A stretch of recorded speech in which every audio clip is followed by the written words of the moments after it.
Hello दोस्तों, कैसे हो आप सभी। स्वागत है आप सभी का हमारे YouTube चैनल कहानी से सीखो की एक और नई वीडियो में। दोस्तों, कहते हैं कि अगर आपके अंदर भगवान के प्रति सच्ची श्रद्धा है तो भगवान आपको जरूर दर्शन देते हैं। बात भगवान राम के जन्म से पहले की है, जब भील आदिवासी कबीले के मुखिया अज के घर बेटी पैदा हुई थी। उसका एक नाम श्रमणा और दूसरा नाम शबरी रखा गया। शबरी की माँ इंदुमती उसे खूब प्यार करती थी। बचपन से ही शबरी पशु पक्षियों की भाषा समझकर उनसे बातें करती, और जब शबरी की माँ उसे देखती तो कुछ समझ नहीं पाती थी। कुछ समय बाद एक पंडित ने शबरी के परिवार को बताया कि वो आगे चलकर सन्यासी बन सकती है। इस बात का पता चलते ही शबरी के पिता ने उसका रिश्ता तय कर दिया। जैसे ही शादी का दिन नजदीक आया, शबरी के घर वालों ने खूब सारी बकरियां और अन्य जानवर घर के पास लाकर बांध दिए। एक दिन शबरी की माँ जब उसके बाल बना रही थीं, तो उसने माँ से पूछा, इतने सारे जानवर हमारे घर क्यों लाए गए हैं। माँ ने जवाब दिया, बेटी, तुम्हारा विवाह होने वाला है, इसलिए हम लोगों ने इनका इंतजाम बलि के लिए किया है। तुम्हारी शादी के दिन ही बलि प्रथा होगी और फिर इनसे स्वादिष्ट भोजन बनाकर सबको परोसा जाएगा। यह सब सुनकर शबरी दुखी हो गई। काफी देर तक शबरी ने उन जानवरों को आजाद करने के बारे में सोचा।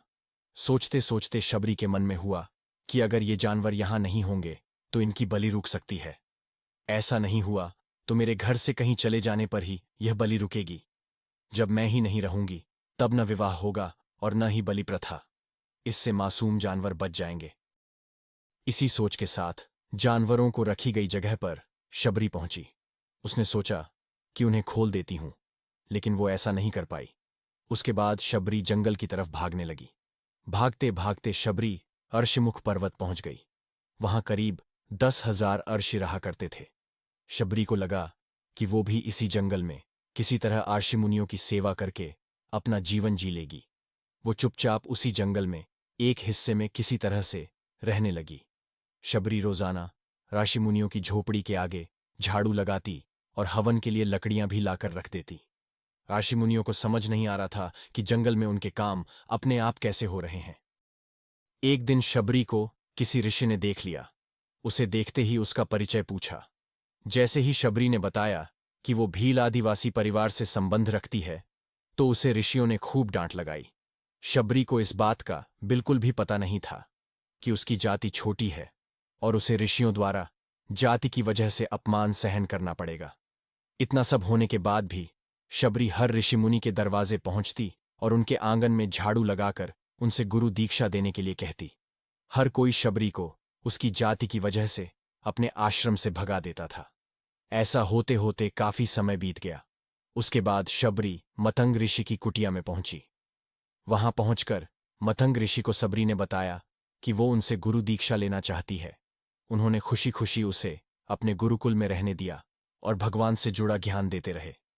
शबरी ने भी अपने गुरु मतंग ऋषि की सेवा करने में कोई कसर नहीं छोड़ी। वो गुरुकुल के भी सारे काम करती थी। शबरी से खुश होकर मतंग ऋषि ने उसे बेटी मान लिया था। समय के साथ मतंग ऋषि का शरीर बूढ़ा हो गया। उन्होंने एक दिन शबरी को अपने पास बुलाया और कहा, बेटी, मैं अपना देह त्यागना चाह रहा हूं। बहुत साल हो गए इस शरीर में रहते रहते। शबरी ने दुखी मन से कहा, आपके ही सहारे मैं इस जंगल में रह पाई हूं। आप ही चले जाएंगे तो मैं जीकर क्या करूंगी। आप अपने संग मुझे भी ले जाइए, मैं भी देह त्याग दूंगी। मतंग ऋषि ने जवाब दिया, बेटी, तुम्हें चिंता करने की जरूरत नहीं है। राम तुम्हारी चिंता करेंगे और तुम्हारा ध्यान भी रखेंगे। शबरी ने राम का नाम सुनने के बाद पूछा, वो कौन है और उन्हें मैं किस तरह से ढूंढूंगी। मतंग ऋषि ने बताया, राम कोई और नहीं भगवान है। वो तुम्हें सारे अच्छे कर्मों का फल देंगे। तुम्हें उन्हें ढूंढने की कोई जरूरत नहीं है। वो एक दिन खुद तुम्हें खोजते हुए इस कुटिया में आएंगे और तुम्हें उनके हाथों ही मोक्ष मिलेगा। तब तक तुम इसी आश्रम में रहो। इतना कहते ही मतंग ऋषि ने अपना शरीर त्याग दिया। शबरी के मन में मतंग ऋषि के जाने के बाद से एक ही बात थी कि भगवान राम स्वयं उससे मिलने आएंगे। वो रोज भगवान राम से मिलने के लिए बाग से अच्छे अच्छे फूल लाकर पूरा आश्रम सजाती और भगवान के लिए बेर तोड़कर लाती। भगवान के लिए बेर चुनते हुए शबरी उन्हें छक लेती थी ताकि भगवान को सिर्फ मीठे बेर ही दे। रोजाना शबरी इसी तरह भगवान के दर्शन की आस में फूल और बेर इकट्ठा करती रहती थी। इसी तरह इंतजार में कई साल बीत गए। शबरी का शरीर एकदम वृद्ध हो गया। एक दिन आश्रम के पास के ही तालाब में शबरी पानी लेने के लिए गई। तभी पास के ही एक ऋषि ने उसे अछूत कहते हुए वहां से भागने के लिए कहा और एक पत्थर मार दिया। वो पत्थर जब शबरी को लगा तो उसे चोट लगी और खून बहने लगा। बहते हुए खून की एक बूंद उसी तालाब के पानी में गिर गई। तभी पूरे तालाब का पानी खून में बदल गया। ये सब होता देखकर ऋषि ने शबरी को ही डांटा और कहा कि पापीन, तुम्हारी वजह से पूरा पानी खराब हो गया। रोज ऋषि उस पानी को साफ करने के लिए अपनी कई तरह की विद्याओं का इस्तेमाल करते। कई सारे जतन करने के बाद भी कुछ नहीं हुआ। फिर उन्होंने गंगा जैसी कई पवित्र नदियों का जल भी उस तालाब में डाला। फिर भी तालाब का पानी साफ नहीं हो पाया और वो खून जैसा ही रहा। कई सालों तक तालाब के पानी को साफ करने की कोशिश के बाद भी कुछ काम नहीं आया तो ऋषि ने थककर सब कुछ छोड़ दिया। इस घटना के कई सालों के बाद भगवान राम अपनी पत्नी सीता के हरण के बाद उन्हें ढूंढते हुए उसी तालाब के पास पहुंचे। ऋषि मुनियों ने उन्हें पहचान लिया। भगवान को वहां देखकर ऋषियों ने तालाब का पानी साफ करने के लिए भगवान को अपने पैर उसमें डालने के लिए कहा, लेकिन पानी जैसे का तैसा ही था। ऋषि मुनियों ने भगवान से भी कई अन्य जतन करवाए, लेकिन वो पानी जस का तस खून जैसा ही रहा। तब भगवान ने ऋषियों से पानी के रक्त में बदलने की कहानी पूछी। तब ऋषि ने शबरी को पत्थर मारने वाली सारी बात बता दी। उसके बाद कहा कि वो महिला ही अपवित्र है, छोटी जात की है, इसलिए ये सब हुआ है। उसी वक्त भगवान राम ने कहा, ये सब आप लोगों के खराब वचनों से हुआ है। शबरी को इस तरह के शब्द बोलकर आप लोगों ने उसे नहीं बल्कि मेरे दिल को घायल किया है। इसी घायल दिल के रक्त का प्रतीक यह तालाब का लाल पानी है। आगे भगवान राम बोले, कहाँ हैं वो माई, मैं उनसे मिलना चाहता हूं। तब तक शबरी उसी तालाब के पास पहुंच जाती है। इस दौरान शबरी के पैर को ठोकर लगती है और कुछ घूल उस तालाब में गिर जाती है। तभी सारा पानी साफ हो जाता है।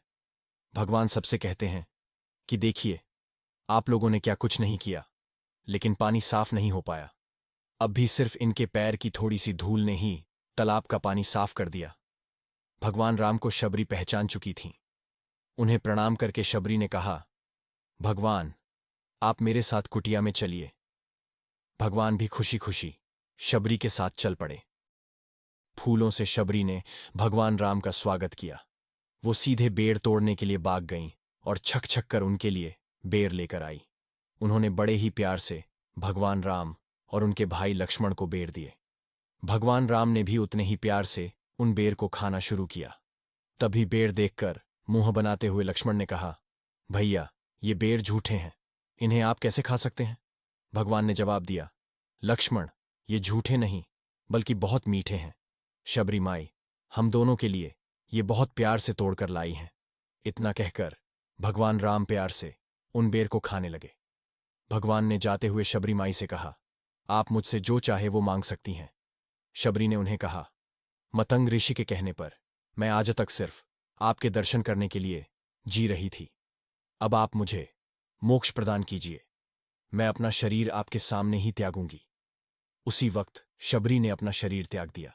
भगवान राम ने अपने हाथों से उनका अंतिम संस्कार किया और सीता मां की खोज में आगे बढ़ गए।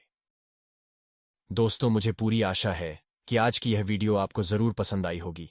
आज की इस वीडियो से आपने क्या सीखा, कमेंट बॉक्स में लिखकर जरूर बताएं। ऐसी ही और वीडियो को देखने के लिए इस चैनल को सब्सक्राइब करें, साथ ही नोटिफिकेशन का बेल जरूर दबाएं। इस वीडियो को लाइक और अपने परिचितों के साथ शेयर करना ना भूलें।